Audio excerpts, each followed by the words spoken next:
اللهم صل صلاة كاملة وسلم سلاما تاما على نبي تنحل به العقد وتنفرج به الكرب وتقضى به الحوائج وتنال به الرغائب وحسن الخواتيم ويستسقى الغمام بوجهه الكريم وعلى آله. يا رب، كل سر مكشوف لديك وكل عيب لا يخفى عليك. ما أعظم شأنك وما أجمل ما نرى من واسع ملكك. يا رب، اجعل القرآن العظيم ملجأنا ودواءنا، واجعل حسن ظننا بك شفاءنا، فأنت ثقتنا ورجاؤنا. اللهم استرنا على وجه الأرض وارحمنا في بطن الأرض. اللهم اغفر لنا حين نقوم أمامك غدا يوم العرض. يا قريبا غير بعيد، يا صاحب كل وحيد، أخرجنا من كل ضيق إلى أوسع طريق، فأنت عوننا على دفع كل ما لا نطيق. ولا حول ولا قوة إلا بالله العلي العظيم، والحمد لله. السلام عليكم ورحمة الله. يا صباح الفل، يا صباح الورد، يا صباح الياسمين. عاملين ايه؟ يا رب دايما تكونوا بخير. ربنا يجعل في يومكم الخير والسعادة والبركة والزيادة، ويرزقكم بجميع ما بتتمنوا عاجل غير آجل. اللهم امين يا رب العالمين. انا ام يزيد، يسعدني جدا جدا اشتراكك معايا في القناة، ولو عجبك الفيديو ياريت كده تدعميني بلايك حلو زيك. يلا بينا نسمي الله ونصلي على سيدنا محمد صلى الله عليه وسلم. وقبل ما نبتدي في روتين يومنا نقول: اللهم إني أبرأ من حولي وقوتي وألتجئ إلى حولك وقوتك يا ذا القوة المتين. اللهم أعني ولا تعن علي، اللهم انصرني ولا تنصر علي، اللهم اهدني ويسر الهدى لي. استعيني بربنا في كل أمور حياتك، هتلاقي الدنيا سهلة وبسيطة إن شاء الله. وما تنسيش اليومين دول إنك تسبحي ربنا كتير وتستغفري ربنا كتير وتحمديه وتشكريه وتكبريه وتذكري كده ربنا كتير في الأيام الحلوة دي. ربنا يتقبل منا يا رب دعائنا وصالح أعمالنا. اول حاجة كده بدأت بيها الفيديو هي ان انا نشرت اللحاف اللي احنا كنا غسلينه مع بعض. دي لحافة الفايبر، اغسليها زي ما انا غسلتها في الفيديو اللي قبل اللي فات تقريبا. اغسليها كده بالطريقة دي، ولا هيكلكع معاكي ولا هيعمل اي حاجة خالص. وبلاش تحطيها في الغسالة عشان الغسالة ما تبوظهاش. انا نقعتها كده في البانيو مع كلوروكس الوان وربس ومية كده سخنة شوية، وحطيته كده وهو متطبق في البانيو علشان ما يتبهدلش معايا. وابتديت ان انا اضغط عليه بايدي كل فترة كده، ونقعته من بالليل لتاني يوم الصبح. سبته الاول يتصفى خالص من المية، وهو بينزل المية بتاعته بسهولة، مش بيعذب ولا حاجة. بيتصفى خالص من المية، وبعدين بتنشريه كده من نصه علشان تحافظي كده ان هو ما يكلكعش بقى الفايبر اللي جواه ولا اي حاجة. هنسيبه بقى ينشف كده براحته، بقى ياخد النهاردة وبكرة زي ما هو عايز. المهم بس تحطيه كده في شمس حامية علشان كمان تعقمه وتخليه حلو كده. نشرته بقى كده في البلكونه، وقلت النهارده اعمل فطار حلو كده ومتين نفطر بيه النهارده. مش من عادتي بصراحه ان انا افطر فطار دسم، يعني احنا اخرنا كده سندوتش جبنه، سندوتش فلافل. يوم ما نقول بقى فطرنا بقى فطار جامد، نعمل كده سندوتش فلافل على طماطم على خيار وخلاص. بس النهارده كده قلت اغير. احنا هنا ما كناش الصبح بدري ولا حاجه، يعني هنعتبر ان الفطار ده فطار وغدا بالمره، مع ان كده كده ما كنتش متغديه في اليوم ده هنا. بس كنا هنتغدى بقى بالليل على بعد العشاء ولا حاجه، فعملنا فطار قوي كده يسندنا كده ويخلينا نعرف نقضي يومنا واحنا كده عندنا طاقة حلوة. هنعمل ايه بقى؟ انا بقى كان نفسي قوي اكل بشوية فول كده بالطماطم والثوم والفلفل الاخضر. فجبت بقى الاول كده حته تومه كده وشوحتها في النار، وقطعت عليها فلفل اخضر حراق بقى او بارد زي ما تحبي. وصفيت الفول، حطيته في الخلاط، ضربته كده ضرب حلوه في الخلاط. وبعدين نزلت الاول بالطماطم على الثوم والفلفل، وبعدين حطيت بقى الفول وسبتهم كده يتسبكوا كده مع بعض في الفول، وكل حاجه بتبقى بصراحه طبق فول طعمه حلو جدا. وهعمل هنا كمان بطاطس شيبسي، بس الشيبسي دي بتبقى تخينه شويه مش رفيعه، لا يعني احنا بنحبها كده. بنتخن كده تقطيعة الشيبسي شوية، وبعدين بنحمرها كده يدوبك بس تطرى، وبعدين بطلعها من الزيت، وبحط عليها خل وملح وشوية فلفل اسمر. بتبقى طعمها تحفة. هي بتبقى طرية، مش بتبقى ناشفة كده زي الشيبسي، لا هي البطاطس كده بتبقى طرية، بس الخل بيديها طعم حلو قوي مع الملح بقى والفلفل الاسمر، بتبقى جميلة. وحطيت كمان جبنة تركي وجبنة بيضة. وهنغرب بقى الفول بتاعنا، وهيبقى بقى الفطار الحلو ده يعني فطار كده متين كده وحلو، يعرف بقى ايه يسندنا كده لغاية اخر اليوم، وهو تغيير برضو عن الايام العادية. وكان عندي كده برضو اللي هو البيفي ده بيفي مش لانشون. انا بصراحة ما بقى مش عارفة اقطعه، كل ما اجي اقطعه كده شرايح صغيرة يطلع معايا شرايح تخينة، قلت خلاص بقى انا هحطه كده وخلاص. بس يعني كان طعم حلو واتاكل يعني الحمد لله. هم قعدوا يتريقوا على التقطيعة بتاعتي بس يلا مش مشكلة، المهم يعني هينزل في المعدة سليم، ما هينزل متدغدغ.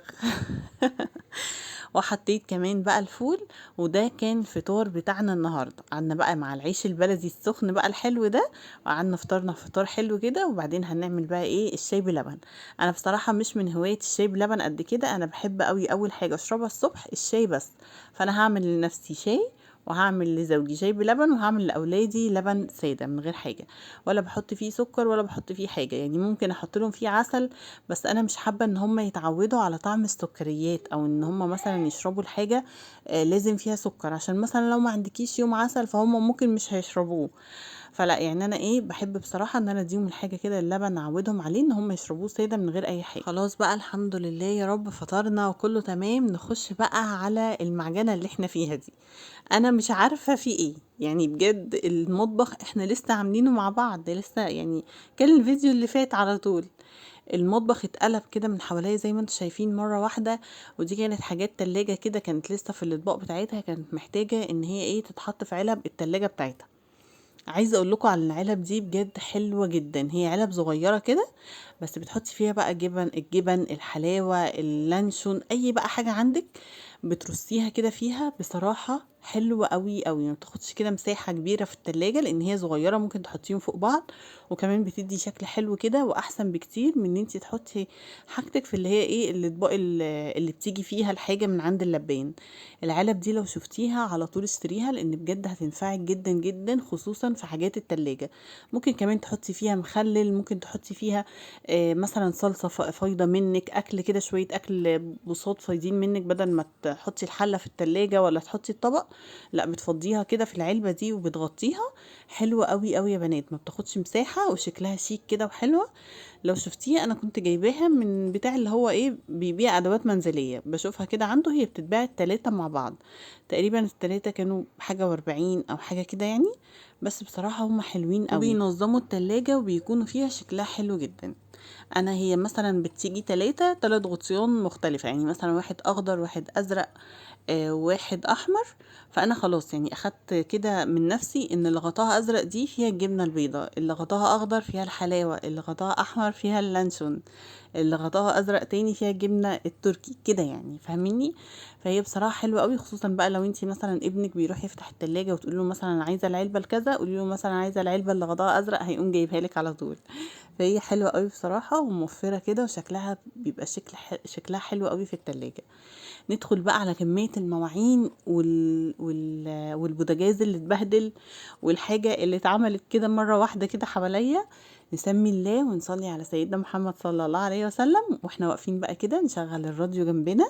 الراديو اليومين دول يا بنات حلو جدا جدا، هو طبعا على طول حلو في إذاعة القرآن الكريم، بس اليومين دول بيتكلموا عن الحجاج، وبيتكلموا بقى عن يوم عرفة، وبيتكلموا عن اللي رايحين يحجوا عقبالنا يا رب يا رب يجعلنا منهم، بيعملوا ايه من اول ما يخرجوا بيتهم لغاية يوم عرفة. فبيبقى بصراحة الكلام حلو جدا، وكل شوية يجيبوا لبيك اللهم لبيك.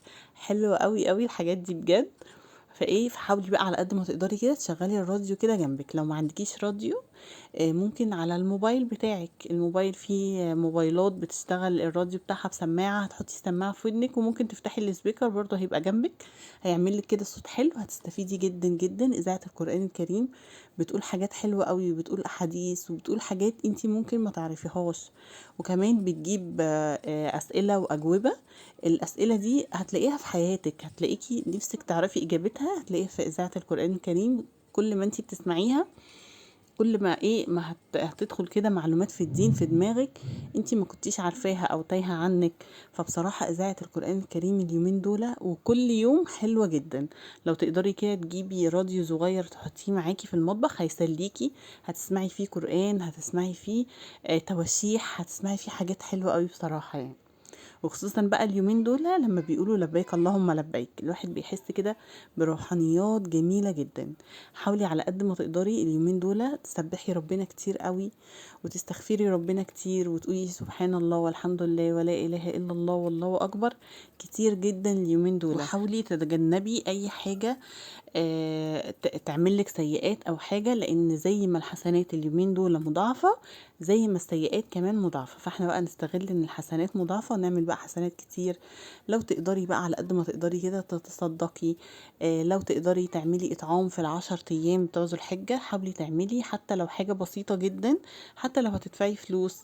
او مثلا انتي طبخة اكلة حلوة النهاردة، ممكن طبق كده اللي انتي طبخة منه تطلعيه مثلا لجارك قاعد لوحده، لحد انتي تعرفي ان هو غلبان مثلا، ويعني فاهميني، الموضوع ده حلو جدا وثوابه اكيد اكيد حلو جدا عند ربنا. انا بقول بس الكلام ده، يعني انا مش شيخة والله ولا حاجة، انا واحدة عادية جدا، بس بقول ايه، يمكن بنذكر بعض، يمكن انتي تكون في دماغك الفكرة بس مش عارفة قوي ان انتي تتشجعي، فانا بقولك اهو بشجعك ان احنا نعملها. فحاولي على قد ما تقدري، يعني حتى لو هتعملي اطعام ممكن تعملي من اقل حاجة، مش لازم والله تكلفي نفسك مصاريف كتير. انتي ممكن تجيبي مكرونة على مثلا لحمة مفرومة، وتعملي مكرونة وتعملي كفتة، وتحطيها كده في اطباق اللي هي الاطباق اللي هي الفويل دي. ولو تقدري تجيبي مثلا تمر معاهم او عصير زي ما تحبي، وتوزعيهم في ال10 ايام، بيبقى معظم الناس طايمة، هيبقى ثواب حلو جدا جدا ليكي.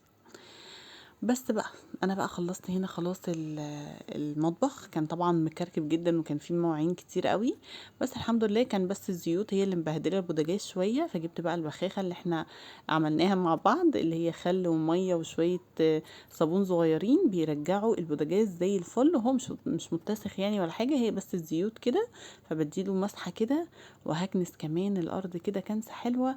وبس كده. الفيديو اللي فات كان فيه مقاطع كتير اتمسحت، فانا كنت زعلانه عليه، عشان في ناس قالت لي في التعليقات ما تزعليش يا ام يزيد، لما تقفي ساعات طويله تفضلي تصوري وفي الاخر تلاقي التصوير ده خلاص ضاع عليكي، بتبقى حاجه بتزعل. بس الحمد لله على كل حال. ده كان الفيديو بتاعي النهارده، بتمنى يكون عجبك وشجعك واستفدتي منه ولو بمعلومه بسيطه. ما تنسينيش بلايك حلو زيك، وتكتبي لي تعليق حلو منك يجبر بخاطري ويفرحني. اشوفكم فيديوهات تانية كتير، سيبكم في رعايه الرحمن، مع السلامه.